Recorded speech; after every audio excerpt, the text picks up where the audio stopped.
AI ဆိုတာကျွန်တော်တို့လူနေဘဝမှာမရှိမဖြစ်လိုအပ်မှုတစ်ခုဖြစ်လာခဲ့တယ်။ဘာကြောင့်လဲဆိုတော့သူတစ်ပါးတွေရဲ့ဂျင်းထက်မှမထက်ခံရအောင်ကိုသွားချင်တဲ့ကိုလမ်းပြောင်းနေသည့်ဘဝကိုကိုညီဆောင်ရွက်ပေးခဲ့တာ AI ပဲဖြစ်ပါတယ်ခင်ဗျ။ကိုဘဝတိုးတက်ဖို့ပညာရေးလမ်းကြောင်းပဲဖြစ်ဖြစ်အသက်မွေးဝမ်းကြောင်းပဲဖြစ်ဖြစ်ကျွမ်းကျင်တတ်မြတ်အောင်ကိုညီပေးခဲ့တာ AI ပဲဖြစ်ပါတယ်။ကိုမသိသေးတဲ့အကြောင်းအရာတစ်ခုကိုဖြေပေးတာလဲ AI ပဲဖြစ်ပါတယ်ခင်ဗျ။ AI ဆိုတာကျွန်တော်တို့လူနေမှုဘဝမှာပညာရေးအတွက်လေ့လာချင်တာလားလုံငါတဲ့အသုံးပြုချင်တာလားအချိန်ကိုသက်သာစေချင်တာလား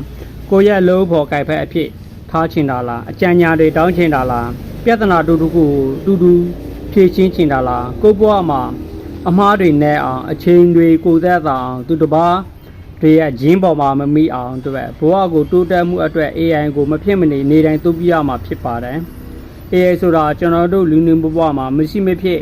နေတိုင်းသုံးရမယ့်အရာတစ်ခုပဲဖြစ်ပါတယ်ခင်ဗျဒါနဲ့ပတ်သက်ပြီးတော့ကျွန်တော်ကကွန်ပျူတာဘေးစိတ်နဲ့ AI သင်တန်းကိုမနက်၈နာရီမှည7နာရီမနက်၈နာရီမှ7နာရီတစ်ကြိမ်ညနေ4နာရီမှ9နာရီခွဲတစ်ကြိမ်2ကြိမ်ဒီနေ့မှ2ကြိမ်ဖွင့်ပေးမှာဖြစ်ပါတယ်ခင်ဗျသင်တန်းကတော့တင်းနေ့9လပိုင်း2026ရက်နေ့မှာစတင်ဖွင့်လှစ်မှာခင်ဗျအားလုံးပဲကျေးဇူးတင်ပါတယ်ခင်ဗျာ